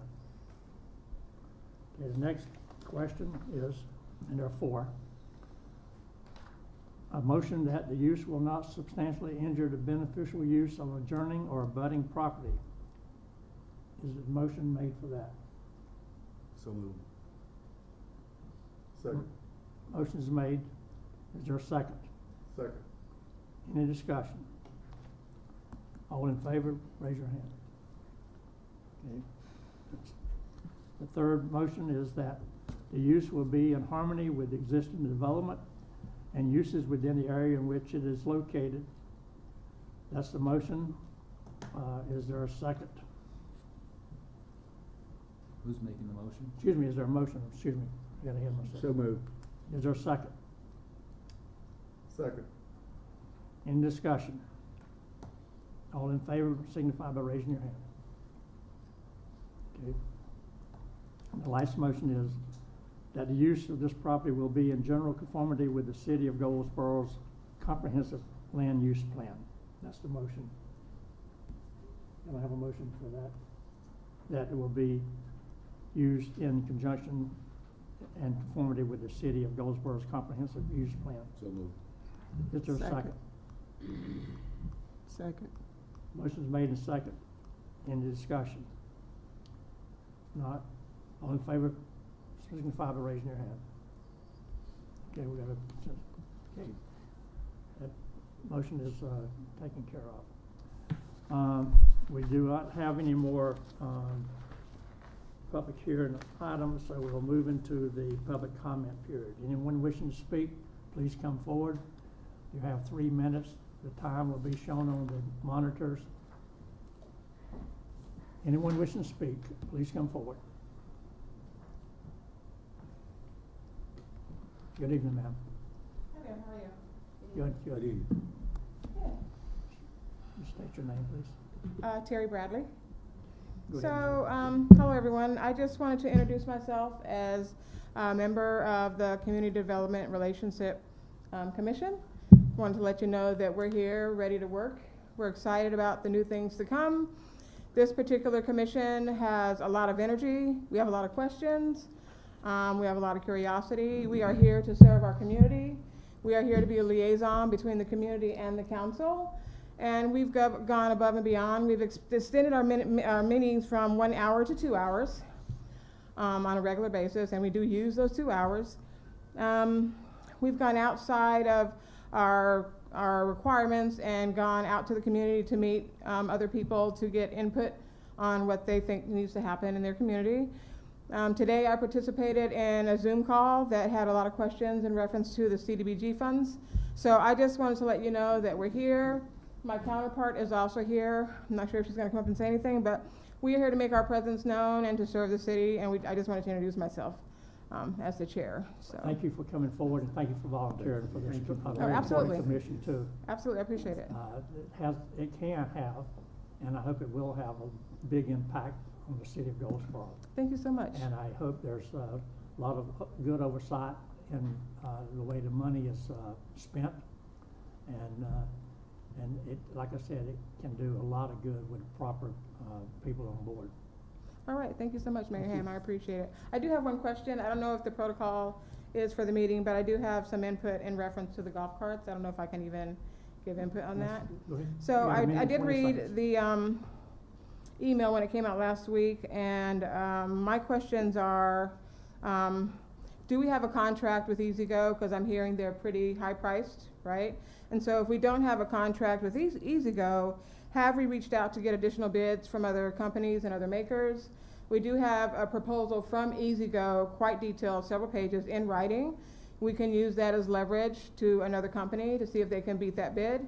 So that's just something that, thoughts that came across my mind that did not come up in the meeting today. And have we also asked EasyGo for considerations such as offering free and exclusive advertising if they can help contribute to the new shed, right? So they are getting our golf carts, if we do go through with this, they are getting the golf carts back at $3,000 and some change. The resale value for those are like somewhere between $5,000 and $6,000, so they're also already benefiting from that. So it really would not hurt them. It would really benefit them if they could agree to help build the shed that charges the golf carts, and then we can give them exclusive advertising of their branding all around the golf cart. And then my last question was, have we considered, which was brought up in the meeting already, 10 to 15 or 20 at a time over 12 to 18 months instead of getting all 50. So that's all I had. So those are very important points, and those were discussed earlier.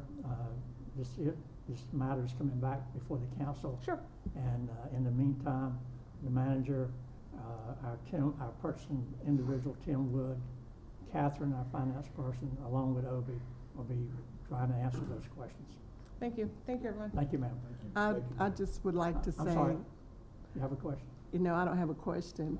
I just would like to say that I'm really looking forward to working with you. We've worked together some. I'm on that committee, and you are very vibrant, going for it.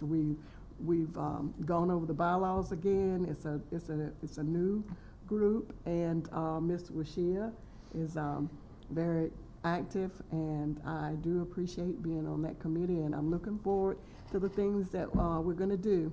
And they're going to look at the guidelines and the goals, and that's what their focus is going to be for this committee, because this is a committee that I wasn't here, but this is a committee that you guys had appointed. And so I'm looking for them to go through their missions and their goals, and that is what they're doing. And it is 2 hours. So, yeah. Thank you so much. I appreciate Thank you, ma'am. the kind words. Thank you. Thank you for your support. Is anyone else who wishes to speak? Please come forward.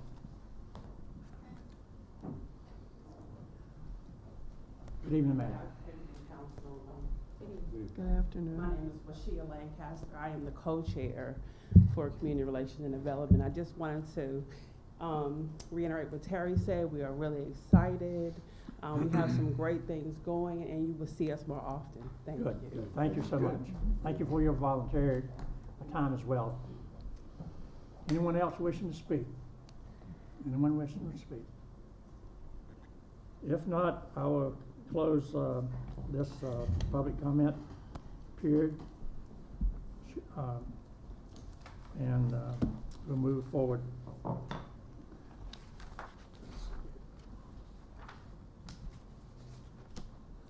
Okay, we're back at the consent agenda items.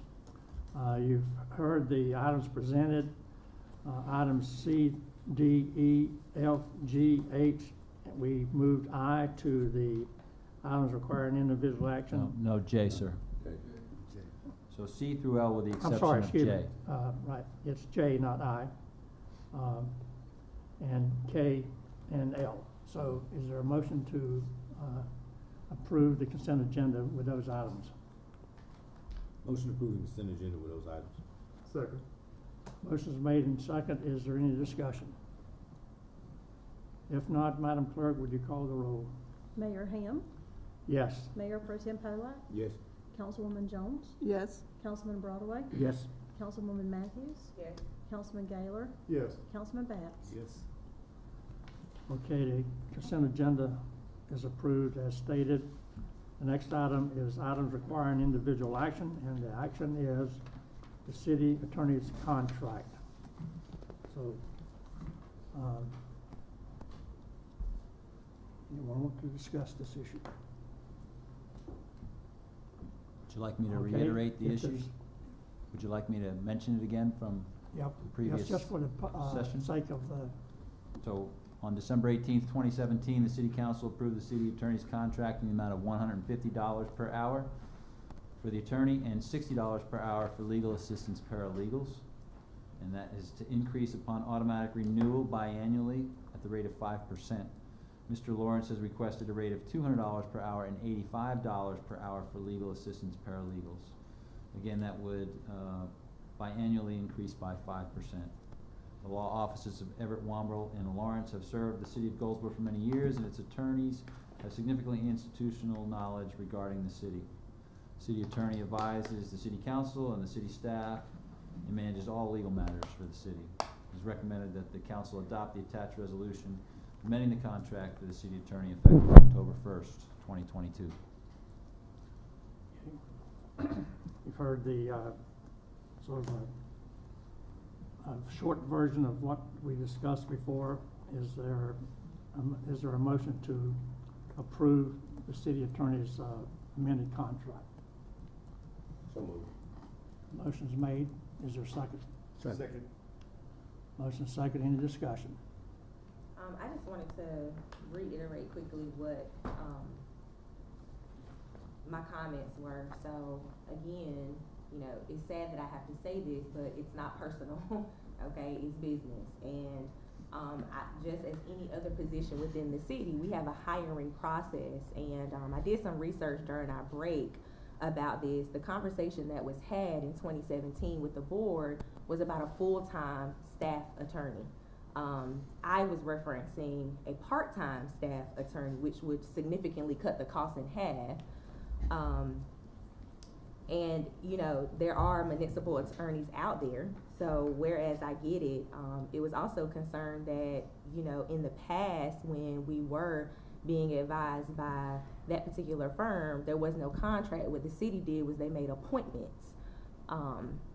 So, you know, those were just some things to consider. And also during that discussion, the board said that they would explore other representation. And I don't think we've done that, you know, at all. So, you know, I would love to give other attorneys an opportunity. Just as Wamble came in and did a great job, I'm pretty sure, you know, someone could come in and do a great job as well. So my only thing was giving other people an opportunity to apply for this job and then seeing if we can have someone in-house part-time that solely did the work of the city only. So those were my comments and my recommendation to see what that looked like. And I also did some Googling of some annual salaries, and it was a Google search, so you can't believe everything you see on the internet, but it is significantly different in cost as well. So when I consider our city employees and we can't give certain incentives or pay raises to part-time, and here we are with this one position, it's things that I consider when making a decision like this. So those were my concerns about it. And my concerns were to possibly look at renegotiating the price on the increase. And if we're going to do that, and if he would accept it, or to just table this and just explore all of our options. And again, this has nothing to do with Mr. Lawrence, because I think he does an excellent job. But here again, I look at all the increases that we've made for the city, for the taxpayers, and I look at our money, and I want us to be good stewards of our money. So I would like for us to table this and to just take a look and explore everything. And once, we come back and we see if we can negotiate with Mr. Lawrence. I would like to see that happen. Any other comments? My question during the work session that was answered was, are we amending the budget? We have a budgeted line item for legal services, and as part of this, we're not changing that number. Correct. We may be changing the rate at which he reaches that number, or his firm, I should say, because it's not just you, it is a paralegal as well. And so I do, we can all look and see that in future years there may be a conversation, but as it stands, I'm not concerned because we're not amending the total budget allocation for legal services, and that's not being asked for or proposed that I'm aware of. And I do understand that. Absolutely. I understand that very much, but I think that we need to show that we are being responsible with our funds. And we're not saying that we don't, we're not saying that he won't be our lawyer. We're not saying that. We're just saying that, we're going to take a look at some things and then come back. That's just my take on it. Just for the... And that way everything will be fair. It won't be as if we just said, okay, we just renewed this contract and this, and looking at the state level, I look at, state employees and the percentage and the raises that they got, and the retirees, the raises that they didn't get, and I'm just, trying to look at a big picture, but it has nothing to do with Mr. Lawrence at all. Any other comments? Just for clarification for the audience, the contract term that we're speaking of here begins on October 1 of this year and ends on September 30, 2023. It may automatically renew, depending on the council's decision at that time. So we have a motion and second to pass or adopt the city attorney's contract amendment as earlier presented. Is there any further discussion? If not, all in approval of the motion to accept the amended contract, please signify by raising your hand. All opposed? You got that, Madam Clerk? Okay, the motion carries. Okay, so this time we're down to the city manager's report. Yes, sir. The Community Relations and Development Department has published the CAPER, the Consolidated Annual Performance and Evaluation Report. That was put out there on the 12th and will be out there for public comment for 15 days. And those comments will be added into the final report, which is due by the end of September. If people want to find it, they can find it online. They can find it at the public library. We also have a copy downstairs when you first come in to the City Hall, or you can get it from the clerk's office. Home ARP funding at the next council meeting, there's $907,000 that the city has received, and we have our consultants will be providing different options for council to consider then. Just wanted to make sure the public was understanding of that. Nonprofit agreements, those agreements went out last week. I signed off on the first one today, so several of the nonprofits will be receiving the funding that council approved very shortly. The Goldsboro Golf Course, October 1st through the 2nd, has a city championships, taking current signups for that. The POW MIA Recognition Week was this past week. There was a 24-hour vigil. The Air Force Sergeants Association did a great job with that, along with the Ruck March. Many city employees were supportive, but I'd particularly like to thank the police and the fire department for supporting the vigil in the middle of the night. Also like to thank the Elks Lodge for hosting a dinner for our local veterans, where we were able to get active duty and veterans together for some camaraderie of their military service. I thought the DGDC dinner went very well on Friday night, thanking the Downtown Development Department and our DGDC partners for that. The clerk put together a shred event with the Goldsboro Event Center manager. There were several people there that took advantage of that, so thank you very much. I know the public was pleased with that. I would like to also mention North Carolina Freedom Fest has received some accolades lately. The Goldsboro Elks Lodge was selected nationally out of 200 nominations for projects such as that as the project of the year for the Elks. So that was great. And Mr. Doug McGrath was personally recognized as the U.S. Air Force recipient of the DoD 2022 Spirit of Hope Award, which is named after Bob Hope, for his contributions to the service members and their families. So, Doug, thank you very much for making that happen. I know he's back here today. It's quite an honor to go up to the Pentagon and receive that at the Hall of Heroes. We appreciate it, and we're glad to support that with you. Also, the Air Force has its 75th birthday. That was September 18th this past weekend. Congratulations, Air Force. We're very proud of you and happy to be in this town with you. And I would like to make a plea for the boards and commission members. At the end of this calendar year, there'll be several open spots, so please apply if you're interested in supporting city functions in that manner. Thank you. Okay, thank you.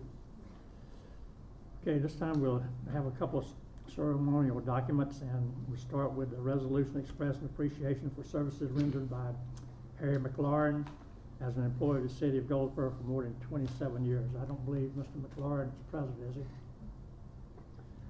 Okay, Councilman Pollock will read the resolution. Resolution expressing appreciation for services rendered by Harry McLaurin as an employee of the city of Goldsboro for more than 27 years. Whereas Harry McLaurin retires on October 1st, 2022 as solid waste heavy equipment operator with the Public Works Department of the City of Goldsboro with more than 27 years of service. And whereas Harry began his career on July 5th, 1995 as a laborer 2 with the Public Works Department. And whereas on October 19, 2005, Harry was promoted to Motor Equipment Operator 2 with the Public Works Department. And whereas on July 1st, 2016, Harry was reclassified to Equipment Operator with the Public Works Department. And whereas on July 4th, 2018, Harry was reclassified to Solid Waste Heavy Equipment Operator with the Public Works Department, where he has served until his retirement. And whereas Harry has proven himself to be a dedicated and efficient public servant who has gained the admiration and respect of his fellow workers and the citizens of the city of Goldsboro. And whereas the mayor and city council of the city of Goldsboro are desirous on behalf of themselves, city employees, and the citizens of the city of Goldsboro of expressing to Harry McLaurin their deep appreciation and gratitude for the service rendered by him to the city over the years. Now, therefore, be it resolved by the mayor and city council of the city of Goldsboro, North Carolina, that we express to Harry our very best wishes for success, happiness, prosperity, and good health in his future endeavors. This resolution shall be incorporated into the official minutes of the city of Goldsboro and shall be in full force and effect from and after this 19th day of September 22. I now at this time offer this for a motion to be accepted. So moved. Do I have a second? Okay. Motion's been made and seconded. All in favor, raise your hand. All opposed. Motion's carried and the resolution is adopted. We have a proclamation, and Councilman Broadway will read the proclamation. Proclamation, National Suicide Prevention and Action Month. Whereas September is known globally as Suicide Prevention Month, the National Suicide Prevention and Action Month proclamation was created to raise the visibility of the mental health resources and suicide prevention services available in our community.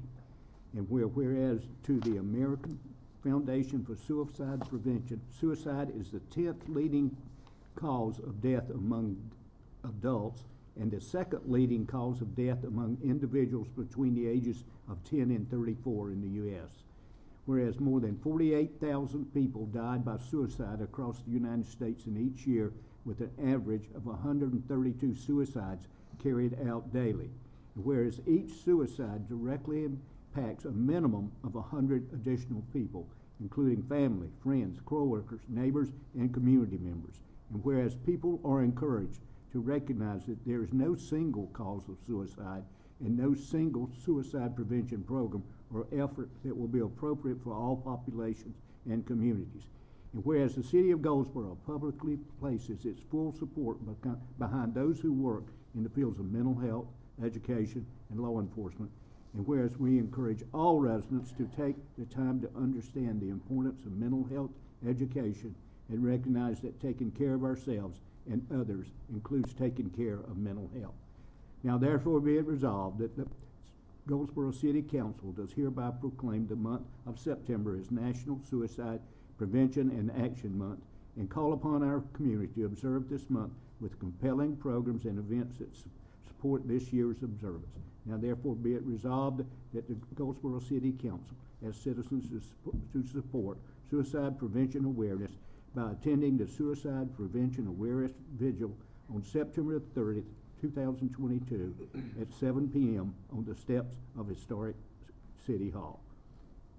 In witness thereof, I hereby set my hand and fix the seal of the City of Goldsboro this 19th day of September 2022. David Ham, Mayor.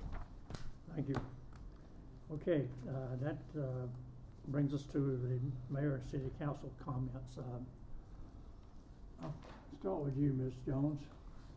Oh, okay. Well, I would like to ask the community, or just share with the community, that I want to ask you to please be careful. I'm really concerned about the crime in our community, and I'm asking you just to be careful. I am an advocate of community policing, and so I'm just asking you that in your communities, when you see something, take action. Say something. If you know that something is not right, call somebody, go back in your house. I'm asking the ladies, married ladies and single ladies, just be very careful whenever you're coming out of a grocery store at night. Just really take extra precaution, because there are a lot of things that's going on, and I'm really concerned about that. And as far as the children are concerned, October is going to be bullying, anti-bullying, and in light of talking about suicides, a lot of kids kill themselves because they're being bullied. And I want you to know that a child bully becomes an adult bully, and you meet them on your in your workplace as well. So it is very important that we as parents, talk to our children and get them to, see what's going on in their day and who is bullying. I've gone to many schools, and sometimes our children don't want to tell us because they feel like that they're a scaredy cat. If somebody's picking on them, then they don't want to tell their parent, because they say, well, you need to do something, you need to fight back. But you've got to tell somebody. And if you don't want to tell your mom and dad, tell your teacher or tell your principal. Those are two things that I'm very concerned about at this time: the crime and the bullying. And for the entire year, there's been 57 deaths. Children have killed themselves, and that's 57 too many. Last year it was, I think it was 36, and now it's 57. So that's too many. I have two things. First, I'd like to congratulate the HGDC for a wonderful ceremony they had at their awards banquet the other night. But the people that I really want to congratulate, there were businesses receiving awards that I hadn't heard from, that I didn't know. And I was ashamed of myself, but then I was thinking, I'm going to congratulate them for the courage and the drive to start a new business. And those people, it takes a lot of drive and motivation. And they were walking up on that stage, and I'm going to go to their stores just to see what they were doing in their facilities. I want to congratulate them. And Doug, I want to congratulate you. That's a great award, and you've certainly earned it. That's all I have, sir. Yes, I realize that the City of Goldsboro doesn't determine the outcome of the naming of the stadium at Goldsboro High after the late, great Elvin James, but I do want to report that over 1,900 individuals signed a petition to dedicate the name of the current football field to commemorate the life of Coach James. Being that a large percentage of the signers of this petition are constituents, I think that we as a council, elected officials, should be supportive of the county and the school board if this is an issue that arises in either of their meetings. Finally, I want to also follow up by addressing the issues that have been brought up referencing the Patrick Best track that was also named after another giant in this community, and ensure that all our concerns and the community's concerns surrounding this track will be addressed immediately. We've talked about this issue in several meetings. I don't know if there's been any follow-up. I know the ball's been passed from school board to county to other areas, but this was also a track that was named after a giant in our community. I don't want to see it to continue to deteriorate. So that's all I have. Thank you. So really quick, those of us who are journeying along with District 4 as we continue through our mental health and self-care calendar, tomorrow is You Are Loved. So we are going to be very intentional and mindful and focus solely in You Are Loved, because that is true. And then on Wednesday, we are going to completely unplug from social media. And I'm sure we all can probably take a really good, well-deserved social media break. So thank you for all the participants that have been participating so far in that calendar. I look forward to continue doing things like that in the future. I do want to reiterate what Councilmember Broadway mentioned, the event that the Community Relations and Development Board will be having next week on the 30th, or is it the week after next? Well, September the 30th at 7 p.m. on the steps of City Hall. It is a visual, they did it last year and it was a beautiful event for Suicide Prevention Month. Thank you. Thank you, Mayor. So there's two things that I just really want to call attention to right now that are more celebratory things at the moment. DGDC's annual dinner this year was fantastic. And what I couldn't help but notice was that we had IT staff there supporting them until late in the evening. We had building and ground staff there until late in the evening. We had volunteers, board members out there, till late in the evening. And to all of you who come together that don't always get recognized publicly, I just want to say thank you, because y'all are taking time away from your families on a Friday night as well to go support an event that that isn't necessarily what you thought you were signing up for in the job description, but I tell you, it makes a huge difference, and I'm so appreciative for it. And second, the Best of the Boot. I know y'all already know about that, and it's not really a City Goldsboro thing within the council, but I just want you to pay attention. The number of businesses, to Councilman Broadway's point, the number of businesses that were recognized Friday night at the annual dinner that are in the City of Goldsboro, and then Best of the Boot, people that are within the City of Goldsboro and have strong ties to the City of Goldsboro. It's a strong community. It's a very strong community. We've got some Best of the Boot celebrities with us this evening, and I just congratulate all of those that were recognized in either of those two ways, and just encourage you to keep it up. Thank you. Thank you. Mr. Bass. Yes. I just want to thank all the department heads and all the city employees who do a fine job each day for our city. Also had a chance to go with our city manager this week for the POW Mission Action, and I really enjoyed that from the people from the base, also the fire department here, and the police department, and the small citizens here in Wayne County. But thank you. Thank you. Well, I don't want to repeat what's been said, but I do want to highlight the comments that was made by Ms. Jones on suicide prevention and the bullying and the crime, especially if you have kids. That's a big issue that we are faced, and as she said, anyone that knows anything about it, you need to take action, report it, and report it right away. On the DGDC event Friday night, get my night straight, I had events every night. I'm going to say one thing that was a standout for me is that they paid tribute to Julie Metz, who had spent decades here at the city that night. They awarded her the Lifetime Achievement Award, a well-deserved award, because she was the visionary that created what you see now on Center Street. Not all the time did she have the backing and support. She overcome obstacles within City Hall as well as outside, but it got created, it got executed, and today it's the crowning of attraction to Goldsboro. Doug, what can I say? You've already given a lifetime of support to this city and running a business on top of it. And from me personally, I know I speak for all the council members, but we thank you for what you do day in and day out for this city. So I'll end it there. If there's no more comments or discussion for business, I'll adjourn. Meeting's adjourned.